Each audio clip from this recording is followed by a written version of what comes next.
This is Mike Spreitzer from DevilDriver, and you're listening to the Brutally Delicious podcast.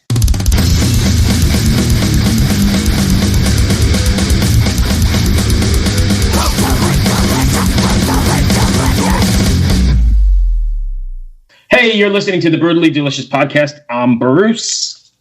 And this is Riina from Silentium, still guest hosting. So nice to be with you guys. And this is Chris, and because Bruce doesn't really know the name of his own podcast, this is the Brutally Delicious podcast. I just fly by the seat of my pants, dude. Yeah, apparently you moan like it too. Yeah. Jesus, we're back to that again. Hey, so do me a favor. If I start doing that, I have the Facebook chat open. Send me a message that says I'm doing it. Okay. I want to catch myself because I haven't heard it yet. It might be your mic might be auto-adjusting gain. Maybe that's what's happening. I don't know. I mean, the dog is on the bed right next to me, but I don't know. Yeah, sure. Blame it on the dog. I'm not sure. But anyway, today we're going to be speaking with Mike from DevilDriver, and I don't know if you've had a chance to check out this new stuff, but it's good. Really killer. Holy shit. Yeah, it was. And I think Nest of Vipers just punished me. Yeah. And I think I was just telling you, I saw them on the main deck of the main pool deck there on 70,000 tons, and I was fucking blown away. Oh, I bet you the place just fucking erupted too. Oh yeah, they're quite a great live band. So if you want to hang on, we're gonna go ahead and get Mike on the line. Let me add him here. Hey, Mike, how you doing? It's Bruce Moore from the Brutally Delicious podcast. How are you? Good. How you doing, bro? I'm doing great. Hey, I've got my partner Chris and a guest with us today, Riina from Finland. Say hello, everyone. Hello. Hi. How are you doing, Mike? Good. How are you doing? I'm pretty all right. Where are you at? I am outside of Los Angeles in a city called Torrance. Oh, okay. Oh man, are you getting smoked out right now? That's what the guy in the last interview asked me. Luckily, I'm in an area that's not threatened by wildfires whatsoever. Oh, cool. But I did go outside yesterday, and there's quite a bit of ash everywhere. I just had to hose my car off today to get all the ash off of it. Damn. Well, I'm glad you're safe. Yeah, luckily, I'm one of the lucky few around here that doesn't have to worry about that. Yeah. Lucky for all of us, it's only going to get worse from now on. Probably. Oh, hey, there's a positive attitude. Hey. Wow, that's a good way to start this whole thing. Yeah. You're talking to Finn, and we are down, we're starting the dark period now. There's 0 chance of snow for the exact same reason why the whole city is on fire in California. Right. So, we don't even now get, the snow that would reflect some light. So it's complete fucking darkness for 8 months. So don't expect positive attitudes from this trip. Yikes. So, Mike, had a chance to listen to the record, and I'm fucking blown away. I love it. Are you just as happy with it now that you've had a chance to sit with it? Yes. This is the happiest I've been with a record since Last Kind Words, our third record. Wow. Right. That's saying a lot. What makes you so happy with it? It just seemed to come together a lot better this time than previous records. And one of the big things that I think helped the record was working with Steve Evans. Honestly, I don't ever want to work with a different producer ever again, because for one thing, he's only about 30 minutes away from me, and we've become pretty close friends in the 2 records that we've worked on together. Well, 3 now, if you count this one as 2. And one thing that we did that we didn't do on previous records was actually, as a band, get together and do pre-production. And that was only me, Neil, Austin, and Steve. And, Des would pop in from time to time and see how things were going. And, he had, the demos that he had been listening to already. But Steve he made us learn all the songs, the 3 of us. And the pre-production, he really worked Austin a lot. He really pushed Austin to, to switch things up, do different things. And most of the pre-production was for Austin. But other than that, it's an easy process with Steve. He's got a lot of the same work ethic that Neil and I have, and there wasn't a single argument ever. between the band, between us and Steve, nothing. It was one of the most fun records I've ever done. And I think That's cool. That shows in the end product. I'm just looking at Steve's credits here, and it's safe to say he kind of knows what he's doing. Yeah, he definitely knows what he's doing. And one of the cool things is because of his age, he started recording when, Pro Tools wasn't around, and he recorded to tape. Yeah. And he doesn't dismiss modern technology at all, but having him in the studio is kind of having this old school vibe and this new school vibe. It's like this hybrid of awesomeness in a producer that I really, really like. Did you record to tape? No, we didn't do that. Steve was tinkering with the idea of, he does have a tape machine. He was tinkering with the idea of, mixing down onto tape, and then bouncing it back to Pro Tools before we'd give it to our mastering engineer. Right. But in the grand scheme of things, toward the end, I asked him how it was going, and he was like, "Dude, I'll never do a double record with any band ever again. It's just too many songs." And I've mixed records, and I think when I did the Wednesday record, there was somewhere between 12 and 14 songs. And that's a good amount of work. I can't imagine how long the amount of work it takes to do 20. It's a lot of music. And not to say that he didn't have fun doing it, but I just don't think he ever wants to take on a project like that ever again. And I don't blame him. I'd feel the same way. I mean, if Des was like, "All right, we're going to do another double record," I'd be like, "Fuck no, or not." I mean, even if you're mixing even if you mix a song a day and you call it at the end of the day, that's like almost 3 weeks of work. Yeah. It's probably closer to a month because the first mix always takes the longest. Absolutely. Every other mix after that is, you have your template and you're kind of ready to go. But, I'm in the middle of mixing this song right now from the first song of this record I'm mixing right now from this band Tortured Saint. And I'm already on like day 4 of trying to get the first song the way I want it to sound. Yo, I hear you. And then once I get the band's approval and they like that first song, it's like, okay, the rest of this is going to be pretty easy because I know what they want. Right. Yeah, it takes a while. Like you say, that first track takes a bit. I've been mixing a lot lately. But I would like to do 3 songs, but mostly I just get one. Like a band's like, "Hey, we did this song, mix it, master it. We did this song, mix it, master it." So you spend more time, because of that. Yeah, you do. What was your writing process like for this record because of the whole pandemic thing? Were you guys more reliant on the digital realm instead of getting together, or how did that work out? The whole record was done about a year before the pandemic hit. Oh, okay. So a lot of people think, rightfully so, a lot of people are thinking that we wrote the song Keep Away From Me because of the pandemic, but that had nothing. That song was written, recorded, and mastered, everything. We didn't change the title, and we knew that was going to be the first single off the first record. It just was a coincidence that it tied into the whole social distancing thing going on right now. And obviously the video was made because of the pandemic. The song wasn't written about it at all. Right. Yeah. Some of us just enjoy people keeping their distance as default setting of life. Yeah. That's actually kind of a dream come true because I'm like, dude, personal space. Yeah. Seriously. I feel you. Like that was like, when this whole thing started and he was like, "You can't go to work. You have to work from home. You can't go anywhere to stay." And I was like, "Oh, what a nightmare." Like, perfect. I've been waiting for this my entire life. Right. See, now she's turning this into a positive thing rather than focusing on the negative. We got to come around sooner or later. Are you guys, is DevilDriver or anyone in particular doing anything different or special to engage with the fans during all this nonsense since you can't tour? Not yet.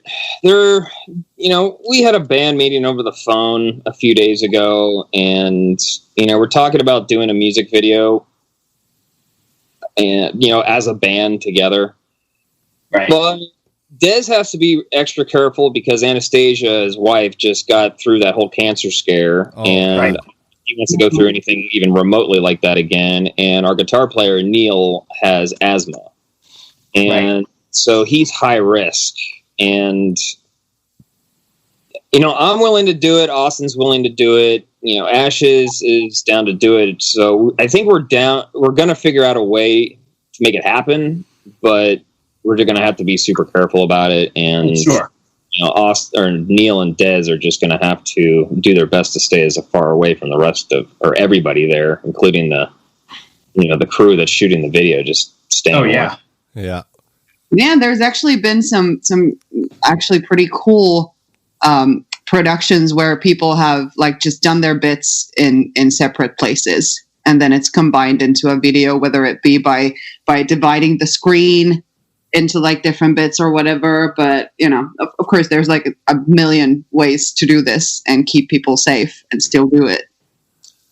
Yeah. So Dez is working out the details on that right now, but no final decisions have been made yet, as of yet. It's a strange time, right? Because you can't tour, you can't really get together and feel safe, and yet you still have a record to promote. And that's got to be kind of a difficult place to kind of start from. Yeah. And I'm just taking it. I mean, it is what it is. I find comfort in the fact that we don't have a choice. Yeah. Yeah, true. Everybody's in the same boat for sure. Yeah. Yeah. And sometimes making choices is the hardest part. So the choice has already been made. True story. Got to live with it. Yeah. So did you guys, when you guys were recording the record, were you using real amps or did you use software amps? How did you approach that? Most of what was done on this record was all done through real amps. And it's another thing that we've never done before is usually in DevilDriver, if you wrote the riff, because even, our old drummer, John, wrote a lot of stuff. Jeff wrote a lot of stuff. Our old bass player wrote a lot of stuff. So for the most part, whoever wrote the riff or the song ended up recording the rhythms for it on both sides, left and right. Yeah. But Steve noticed how much of a difference in tone Neil and I have. For some reason, when he plays guitar, he gets more low end out of it. Yeah. And when I play with the way my right hand is positioned, I get more high end and less low end. So he thought it would be cool to have Neil on one side of rhythms and me on the other. And we used, Neil would pick a guitar with specific, usually with EMGs in it, and go through an overdrive pedal and an amp. And we had two speaker cabinets set up. They're both Mesa Boogies, and one had, they both had vintage 30s on the bottom, and then one had creambacks on top, and the other one had greenbacks on top. Oh, and we kind of went between those two. We either used one or the other. And my Friedman Alice in Chains amp, the Jerry Cantrell Signature, that one really sounds better through greenbacks for some reason, but most of the other amps sounded better through greenbacks, so we ended up using that most of the time. But every song on these on both records, except there's two songs there was one song where I did all the rhythms, and there's one song where Neil did all the rhythms. But all the other songs, the other 18 of them, it's all Neil on one side and me on the other. Wow. That's really cool. And thanks for the in-depth look at it. Is there a reason that you were using EMGs? Neil was using EMGs, and I like EMGs, but I've found I like Fishman pickups better. And my favorite one right now is the Devin Townsend signature pickup. Oh God, yeah. If Devin puts his name on it, it's going to be slamming. Yeah, I had just gotten it, put it in one of my guitars, and we had already used my guitars with the modern Fluences in them on a few songs. And then I got a pair of those, I put them in and brought it over to the studio, and Steve's eyes and my eyes just lit up when I first played through it. Wow, that's a good sounding pickup. Yeah. That's nice. And you said you were using Mesa Boogie amps. Which ones do you remember? We used... I got my Friedman JJ100. I got a 5150 block letter. A 6505 plus my PV. I also have a friend let me borrow a 6534. We had a Bogner Ecstasy, a couple Soldanos. Jesus. I had... we didn't end up using it, but I have a Marshall JMP1 preamp. We didn't end up using that, though. I also have this preamp called a PV Rockmaster. That's basically... It's like one of the highest gain amps I've ever played in my life. Like, you definitely don't need to put an overdrive in front of that. I have an Engel preamp, and I can't remember if we used that or not. But then the one other amp that we use that no one knows what kind of amp it is, but Steve shares his studio with a guy that used to play keys in Nine Inch Nails, and I believe on the Fragile record cycle. And he had an amp that we're pretty sure was the main rhythm tones on Perfect Circle's first record. Ah. And it has no casing. It's just the guts. So he brought in this amp. And I don't know. None of us know what it is, but we did end up using it on one or two songs. So there's a lot of different stuff going on. And Steve also likes to put like 6 microphones onto a speaker cabinet and, sum them into one track through analog summing. But, we wouldn't use all 6 mics at the same time. He'll just kind of blend some in, blend them out. And yeah, absolutely. That's actually, I do the same thing at my studio now, too. I do the same thing. I have a analog summing box, and I got like 6 to 8 mics on a cabinet, and then, I'll just reamp the guitar through the amp so I don't have to play at the same time, and I'll try a little this mic, bring this one up, this one down until I get the tone that I like, and I find it's a lot easier to get a tone that way. We're gonna have to put a warning in front of this segment that says "gear porn alert." Yeah, that's what it is. Definitely. So, just last gear question. I'm a gearhead. So, what reamp box are you using right now? I have a Little Labs. Oh yeah. That one is really nice because it serves as a DI and as a reamp box. So when you want to reamp something, rather than recording a DI, you just press one button on it. Yeah. And as long as everything's hooked up correctly, you're reamping. Then when you want to stop reamping, you just press one button and then you're back to normal. But I also this is a really nerdy thing that I did. I recorded, I think I tried it with, 3 different DI boxes, a Clark Technique, a Countryman, and my Little Labs. And I would record something, and then I reamped it with the same amp, 3 times. Yeah. And I found, both Neil and I did this test with him, I found that the DI track reamps better with the Little Labs, better than the Countryman and the Clark Technique. It actually did sound a fair amount different. Yeah, it's insane how much a DI can affect the sound afterwards. It's unbelievable. It can, yeah, because it's going through a transformer, and everyone uses different components, and it's just going to do different things with the electricity in the long run. Yeah, I'm using an old X amp that Radial gave me, and the thing I like about it has the level feature on it, so you can kind of turn it up or down so it hits the amp properly.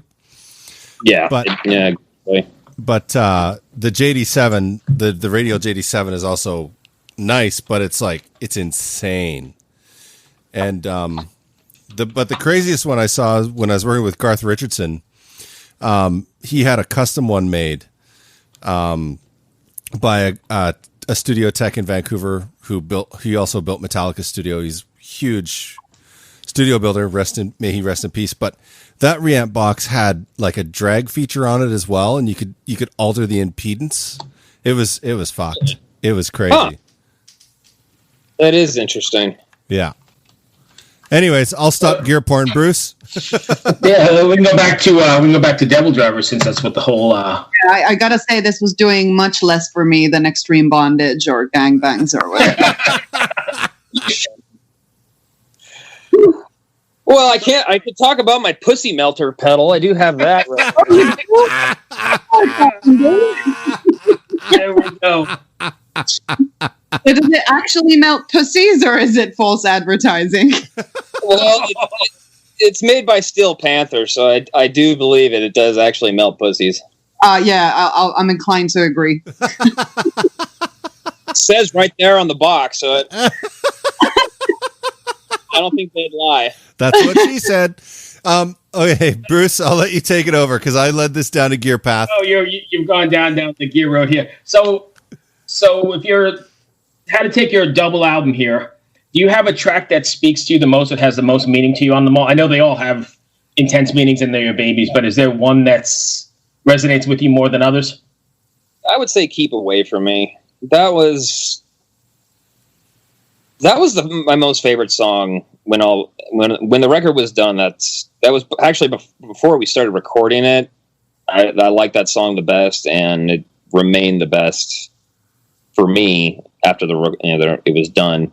Because everything could change so much once Dez puts his vocals on it.